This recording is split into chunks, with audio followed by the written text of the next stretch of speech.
TBRI. TBRI. TBRI. TBRI. TBRI. TBRI. TBRI. TBRI. TOVD. TBRI. TBRI, Trust-Based Relational Intervention. TBRI is an attachment-based, Trauma-informed intervention that is designed to meet the complex needs of vulnerable children. TBRI uses empowering principles To address physical needs. Connecting principles for attachment needs. And correcting principles to disarm fear-based behaviors. While TBRI is based on years of attachment, sensory processing, and neuroscience research, The heartbeat of TBRI is connection. Hello and welcome to the TBRI podcast. You're listening to Season 11, Episode 3. On this show, we talk all about trust-based relational intervention, or TBRI. We talk about different elements of the model itself, and we also talk about how TBRI is applied in various communities of care and practice. I'm Emily Pickett, producer of the podcast, and today's guests are two grandparents who have joined us to share about how they use TBRI in their relationship with their grandchildren. Now, today's episode is a first. We're actually going to keep the identities of our guests anonymous, just to make sure that we protect the privacy of the kids involved, the parents involved, and the grandparents themselves. But we are so grateful that these folks sat down to share the joys, the challenges, and the surprises of relating to their grandchildren through the lens of TBRI. Thank you so much for listening, and please enjoy this episode of the TBRI podcast. Well, welcome to the podcast. Thanks. Thank you guys for being here. Would you tell us in the capacity that you've used TBRI? Sure. So our daughter has been involved in TBRI for quite a while. And so as a result, we've gone through some of the training to learn how to use that as grandparents. And that's been our primary use. Okay. So I am a reformed parent. I was not a TBRI parent in the beginning. And so my daughters were probably younger than yours was when you learned about TBRI. Yeah. Was that a tricky shift for you? Well, actually, we didn't know anything about TBRI when we raised our daughters. Okay. We didn't know anything about it until our daughter started doing foster to adopt. Okay. But she started foster to adopt when she was, been married for a while. Yeah. In her 20s. She was in her 20s. She was at least in her 20s. And they started doing foster to adopt. So we went to the foster to adopt classes to learn about how to work with foster children. And then when she decided that she was going to adopt those children, and then she started finding out about TBRI, and then she went and got trained in TBRI. So we were our reformed parents as well. And our daughter has some pretty interesting stories about us as parents, because we did not use TBRI. Oh, so no, we do mine. Yeah. My kids actually know. They say pre-purpose, like this is how mom was pre-purpose and post-purpose. Okay. And so when she was still living, I told Dr. Purpose, like literally in your house, your name is used in our house because, all I knew as a parent was what I grew up with, which was very heavy consequence, maybe a little reward, very performative, Logic thrown in there. Yeah, that's all we knew. And so for me, like learning TBRI, the first time I heard it, I was like, no way. There's no way this will work. And then, obviously that has shifted, which is probably clear based on my employment. But when you first heard TBRI, what was your response to it? Well, because we'd been through the foster to adopt program, we were starting to, go in a direction of, you don't just do what everybody else has done. And these children are different, and they come to you in different shape with different parts of them functioning and not functioning. Right. So we were pretty open-minded to it by the time we did that.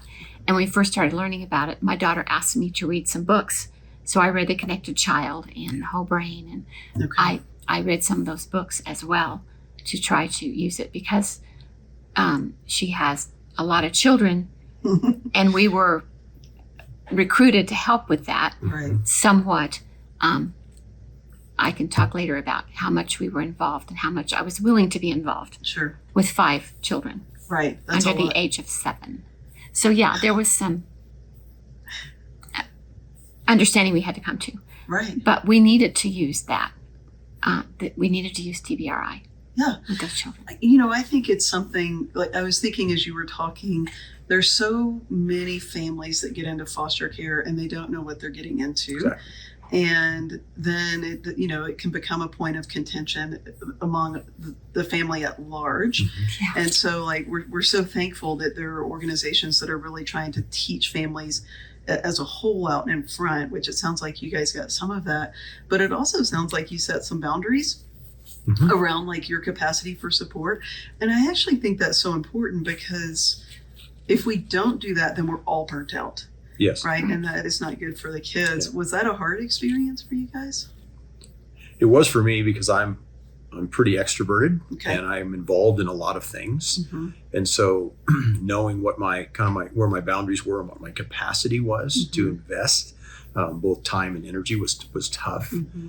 I was also raised in a very strict, as you mentioned, performance-based environment, and breaking free from that and gaining understanding into our grandkids, foster and then adopted kids' backgrounds and what they had gone through was super, super significant. Right. And it was emotionally difficult to shift from the model that I was comfortable in, because it was the way I was raised, to something that seemed to be more, much more heart-oriented, and more engaged relationally, which I love. Right. But at the same time, I didn't feel as equipped to do it. What caused you to be willing? Well, this is something that we went a couple of times to the foster to adopt through the county, the training the county was doing. And we talked to people who were grandparents, or we talked to the people who were going to foster to say, here's what you need to tell your parents. And what the conclusion we came to was, we didn't have to approve of what they were doing as parents. First of all, the decision to get that many children, we didn't have to agree with that. We had to let that go. But then we had to support and love the decision. Right. So we had to support her in that decision. And we encountered a friction or condescension from our friends. So our friends and the people we were around, they said, what is she doing? What is she thinking? How can she possibly?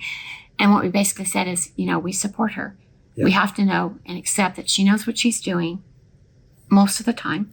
She knows what she's doing, and we're going to accept that. So that was probably the biggest challenge.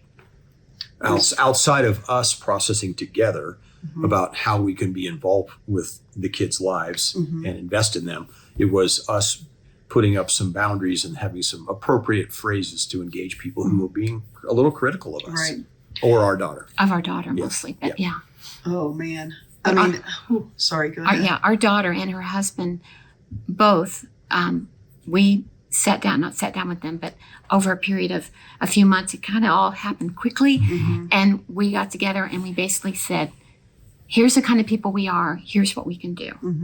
I could only do so much because of the kind of person I am. And they were very good with that. They were accepting of that for the most part. Because you're right, with that much going on, you can get pulled into it. And I mean, I think it's brilliant though, because you said a couple of things. We know often that families that enter into foster care and adoption lose their community because people are afraid of the kids, or they don't want their kids to be around, quote unquote, those kids, right? And it's like, these kids are fighting for their lives, right? We know that now. But if you don't know that, then it's a really easy way for families to lose their community, which is the worst possible thing that could happen.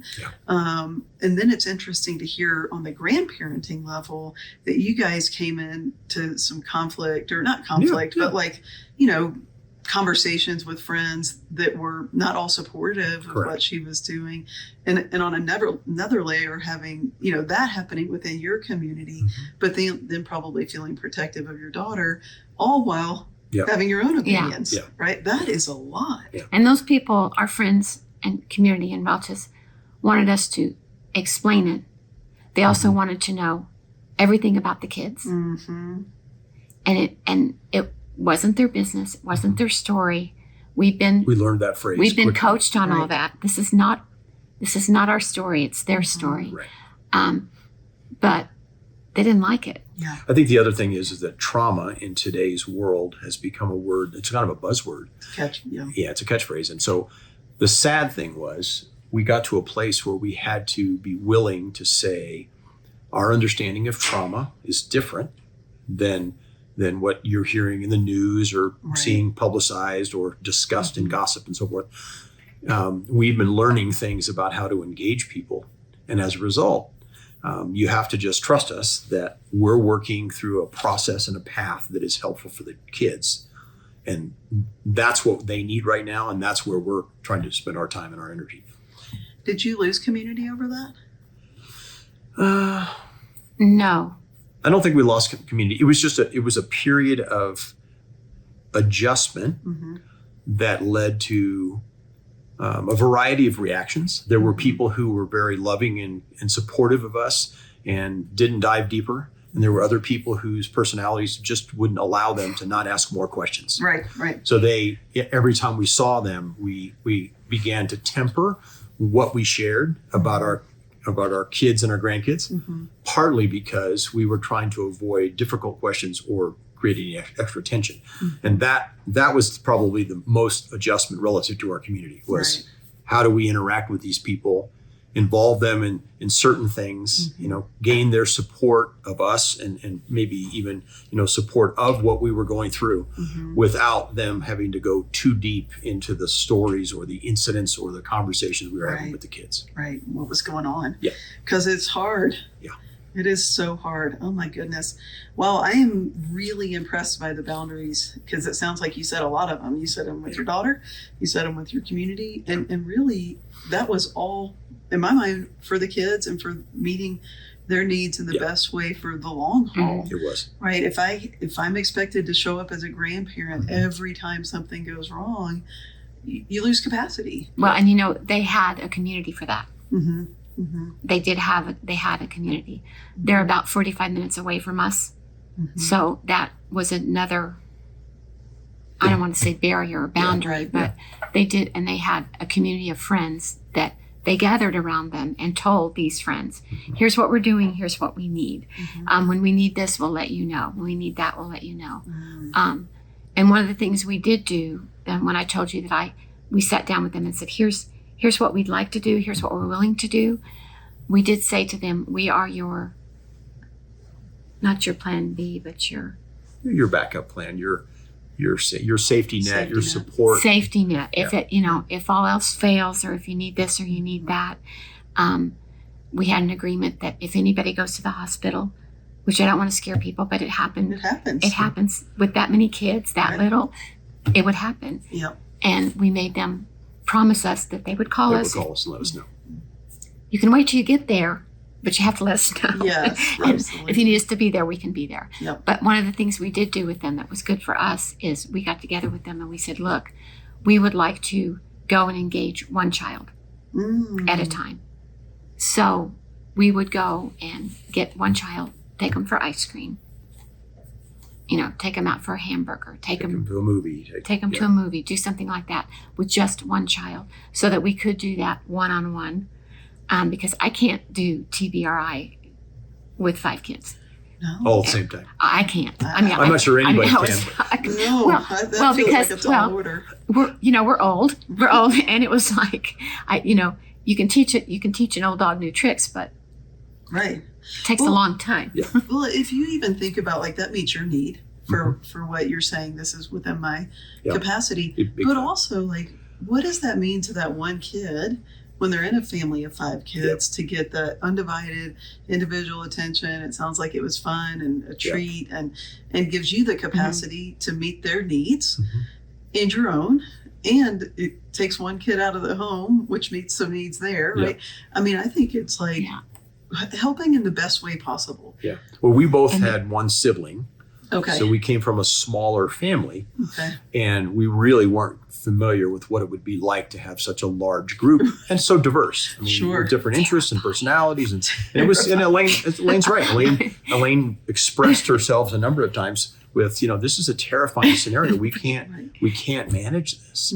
And so we found not, that not to be a scare solution. people, but that was me too. Sure. That's who I am. It was a I mean, solution it's that worked for us. Yeah.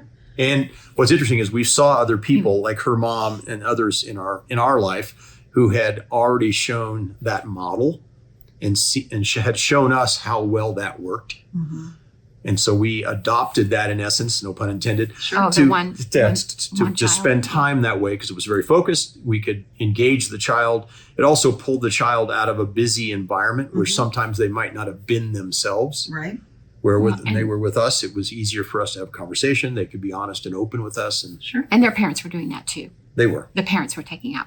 So we saw that model. Every parent's told that. Right. If you have 2 kids or 8 kids, try to spend time with one right. as much as you can. Like they'd have a day of the week or something like that kind of thing. But I mean, we're right now, we just celebrated a birthday with our oldest grandchild on Thursday. 18. Right? And the fact that he still hugs us, he still says he loves us, he still finds relationship with us. And then as recently as last night, we were with 2 of our other grandkids and they spent the night at our house. And they, the oldest one who's 16 of the 2, giving us a hug this morning and saying, thank you for letting me come to your house. Thank you for giving us dinner last night. Mm-hmm. So we recognize that the attachment that we were trying to gain through the early years remains to some extent now in a really healthy way. It played out exactly as it should have. As it should. So as you would guess, there's a couple that they're all but one are teenagers now. Yeah. And a couple of them barely speak to their parents. Yeah. Because they're teenagers. So you say 5 little ones is terrifying. Yeah. I think 5 teenagers is terrifying. Yeah, they're 12 to 18. Yeah. But not for us. Right. See, that's the thing. Now that they're teenagers, grandma and grandpa are okay. Yes, right. But mom and dad are not so much. Are not okay. Not so cool. Yeah. So they still communicate with you even though they do being teenagers with their parents. Yeah. Yeah. Okay, let me ask you this. So, I have 2 daughters. Mm-hmm. They're young adult, early 20s. Yep. And I can only imagine, like, when they have children of their own, I think about how protective we are of our children. And then I have some experience grandparenting, and I know that dynamic is a little different. It is. And, it's very different. You care so little about so many of the things you care about as when they're, your own kids. I have so much fun with the little ones because I'm like, I actually don't have to worry about your bedtime. I don't have to, like some of that is fun, even though we do and we need to do the right things. But when your daughter got into foster care and adoption, that's a different beast than parenting biological children. True. These kids are so harmed. They are so hurt. They don't have a framework for coping skills, for how to do things the right way, all of those things, which is why we believe in TBRI so heavily. What was it like for you to see the kids' behaviors hurting your daughter? I'll go first this time. The backdrop for our evaluation of those situations was, of course, our own parents. And as I mentioned earlier, being kind of a performance, high accountability kind of environment that I was raised in, I can lean into that real easily. And I can take the side of the parent with a child who's not responding well. Right. That I can go there. But to be sensitized to what the kids have gone through, what their background was, and again, we got that through the training that we did when foster care was first being initiated in our family. We had to change. We had to shift gears in essence and say, no, there's a different way to look at this. And there were times when we. And I won't say we took the side of the child, but we understood what the child was struggling with, and that tempered our response to our daughter. Okay. There were times when we were just as frustrated as our daughter with the child. Sure. And the 2 of us would talk offline and we would say, okay, if that was us, here's what we do. Oh, yeah. Right now, sometimes that lined up very well with what our daughter did. Other times it did not. Sure. Sometimes we arrived at that place and she arrived later. And that required some patience and some learning on our part to kind of be able to say, we engaged each other about the frustration, but we didn't engage her. Mm-hmm. So we tried to create an environment where she felt encouraged and supported by us, but we also were a resource to her if she ever wanted to engage us in conversation about that. I know you're dying to say something. Oh, it just made me mad. See, that's where I'm like when mama bear, like yeah. the real thing of mama It's bear. like don't treat my daughter like that. Right. Yeah. Right. And you know, she's done the steps. It's still not working. Right. And Yeah. so off with you. Right. Right. Yeah. I was like, it's so hard because we were and I know that I'm fodder for some of her teaching when she talks about separating the child when they misbehave, because that's what we did. Sure. It's like that's what I did. I can't stand you. You're in my face right now. Go away. Right. Go to your room. Yeah. And think about what you've done thing. Yeah. But yeah, it just. And I don't want you to think that what Elaine said is only with her. I got just as upset with her. Sure. And I got to a place where I would have to say, I really think it's good for me to call her. Or, you know what? I think you need to call her. Right. Yes. And that was part of our own growth. Sure. I mean, we had to go through that process. Yeah. I mean, we talk about the journey of TBRI and people, and it's like, I'm still very protective if somebody's, Yeah. I mean, it's really, really hard to watch your loved one being hurt when, especially nobody, well, I don't know nobody. We don't want people getting into foster care or adoption with the expectation that they're going to be appreciated for that. Right. Every kid deserves a family, period. Right. They shouldn't have to be grateful that somebody stepped in to be their family. You bet. But you know what? In those really hard moments, I think it's really natural for people to be like, she's trying to help you.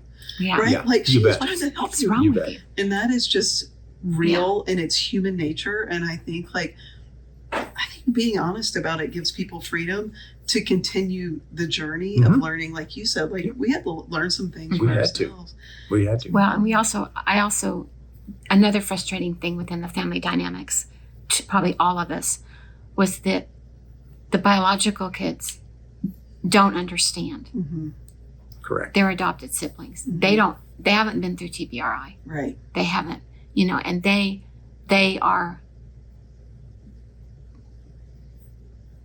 they get mistreated or whatever. Mm-hmm. Or they certainly feel that way.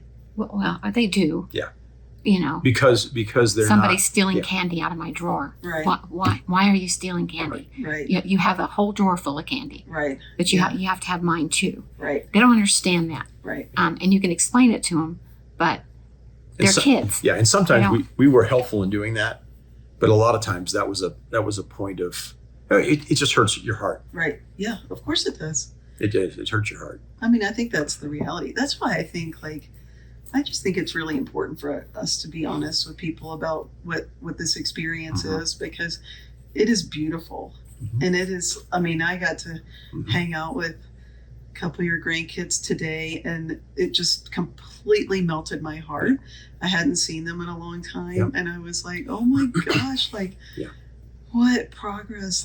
This family has fought ferociously. I literally had tears. I mean, your daughter looked at me and was like, okay, calm down.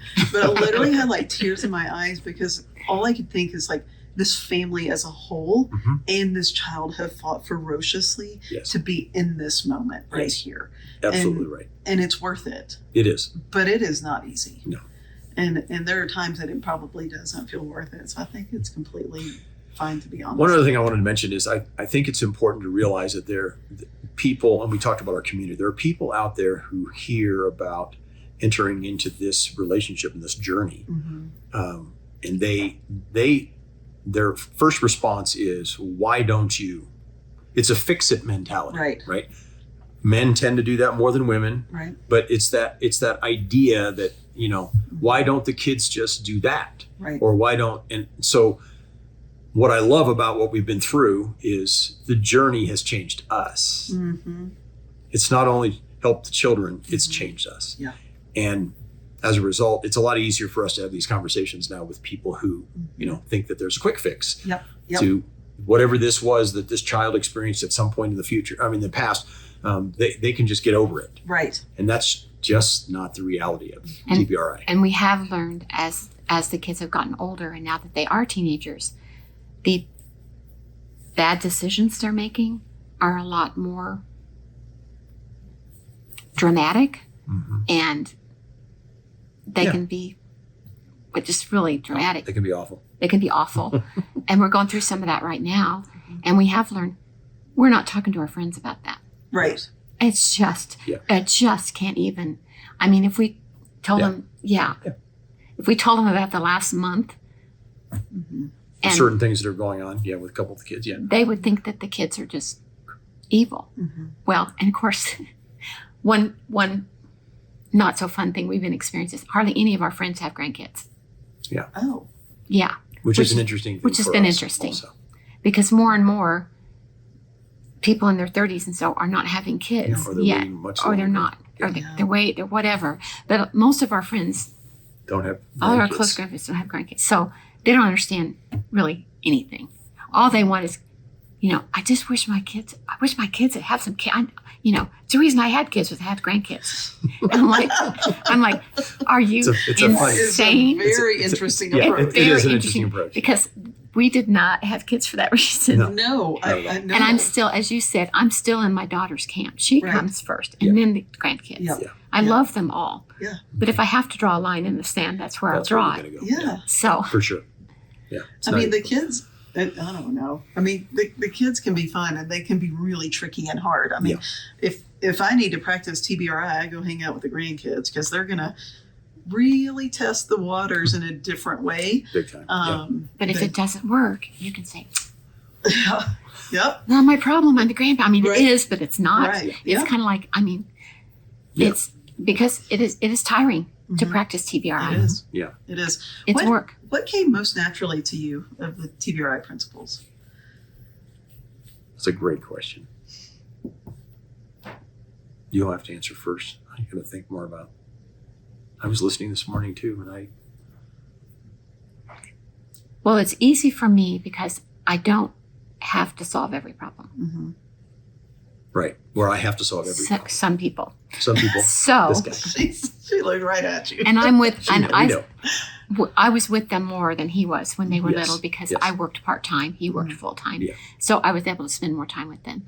I think the easiest thing for me was just to sit with, and this isn't exactly TBRI, but it starts the whole principle, was just to sit and be quiet with them. And say when they were acting out, say, let's get you something to eat. Do you need something to eat? Do you need something to drink? Can we read a book? Especially when they're at our house, they had certain books they liked. So I just try to stop, try to stop what was happening.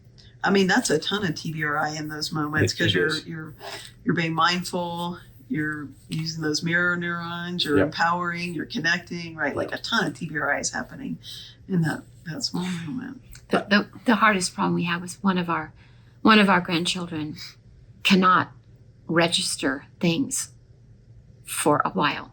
Right. So there's a delay in. There's a delay in processing, and that was the most frustrating for me. Yeah. Because you ask a question, or you don't stop get an doing answer, that. or stop doing that. They're doing something. They're going to break something, and then they realize after they've done it that they didn't stop at the right time. But then afterwards, they're sorry about it because they realized that they did something they shouldn't. And that was where I thought they were just being bad. Yeah. I mean, I just thought they were being disobedient. How did you engage with that? Did you start counting? Like, what was your solution? Because to me, that's frustrating. I mean, right? Especially we just talked about like we all come from like this very adult says that you do it kind of background. Yeah. So how did you? Because now you understand differently than you did then. Like this is a thing in his brain that's happening, or her brain. What do you do to keep yourself sane in those moments? I really didn't. Oh, okay. I didn't handle that well. I will tend to separate myself, and I'll pray. Sometimes I'll find her, so I have a safe place to vent. But sometimes you just have to make them stop. You do because of the nature of what it is. I'm sorry, but one thing I found out was that was really hard for me was you can't grab them. Right. You can't Yes. touch their arm. You Right. can't, because several of them have very strong triggers to being They've been hurt. to being grabbed or being anything that appears aggressive. Yeah. So that was hard for me because it worked with my daughter. And my other daughter, you just had to look at her and say, I'm really disappointed right now. And she was She would a puddle of tears. So I yeah. Then I, on the other hand, I'm a super verbal processor, and I had both verbal and physical punishment as part of the system that I grew up in. And so even with Elaine, when we were first married, and even to this day, there are certain things that I can do that trigger her. So back to your question, Rick, the thing that I've learned the most is to understand triggers. I'm a natural connector, but understanding triggers is something that I was not very comfortable with. And TBRI helped me look at that differently. Okay. I think there's a tendency to oversimplify things. Maybe because I'm a man, maybe because of the nature of my personality, but the complexity was what TBRI helped me see differently. Fresh eyes, fresh approach. It did not fit into a box, even though there's a process and there are steps and things to learn. It wasn't as easy as a box. Yeah. Right. It just helps you understand why they're doing what they're doing, which should be totally unacceptable. What you're doing is totally unacceptable. Right. But to them, they're surviving. Right. That's how they learn to survive. Right. I hoard food because I don't get food. Right. Or I don't, Right. I steal things because I don't have anything. I don't have anything, and I want to. I'm afraid I want won't to have be anything. noticed, all of those things. I'm afraid I'm going to get picked up and moved again. So the things they do, and they're not thinking about it. They're not. I'm And not sure. I'm not even sure they're thinking about it as teenagers. I don't know what they're thinking about as teenagers. I mean, who knows? That's a whole nother beast, the teenage brain. We all need to re-brainstorm. But as teenagers, the beautiful thing is they really behave at our house, don't they, babe? They do. They really. And I think that's one of the benefits that we have had over time by spending time with them as individuals instead of as a group. That when we have them over, they have the ability to feel like they're safe, they're loved, they're valued, they have a place. I mean, one of them literally said, "I love coming over to your house." Okay, so this is the same one. You may want to edit this out. It's not bad. It's just not really germane to anything. Why was it that kid that said, "I love to come to your house"? The other day, our daughter said, "So which grandparent is your favorite?" They have 4. It's us and the other. There's 2. 4 of us. Yeah, 4 of us. Yeah. And Oh yeah. and he said, "Oma and Opa." She said, "But which one's your favorite?" She goes, "Oh no, they're just one person." Oma and Opa, they're one person. I was like, what was that about? It's a very interesting statement. That was so weird. And I forgot to ask him. I was going to ask him, what does that mean? I'm hoping that's a respectful and endearing thing. But I feel like looks at us as a unit. I'm hoping. It's like I think he knows. we're Like his, y'all are in it together with him. That's what it feels like to me. It was really strange. Yeah, I think it's sweet. But he's a strange kid. Yeah. I mean, he's an awesome kid, really. Yeah. He is one of the, He's one of the ones that you got to hang out a little bit. Yeah. I mean, I would say that's probably a product of feeling really safe in your home with both of you there. Yeah. I mean, naturally we gravitate towards one or the other, Sure. but just to be with both of you is it's good enough. Yeah, it's great. It's great. So I think that's beautiful. But interesting that he sees you as one unit too. But that probably means you're communicating really well. Well, you're tag teaming really well. We you're do meeting that. his needs really well. So it's actually that's important really to us. sweet. So it's important. Our relationship with him. Yeah. They may not like our stand, but we're united in it. So it's like, no, That's you true. can't do that. That's really good though. So I talk about meeting the need. You guys, thank you so much for sharing your story and your time. What a joy this has been for me. I really appreciate you. It's great to see you again. Spend time with you too. Thank you. The TBRI podcast is produced by the Karen Purvis Institute of Child Development at TCU. To learn more about TBRI and the resources mentioned in this episode, please visit child.tcu.edu/podcast.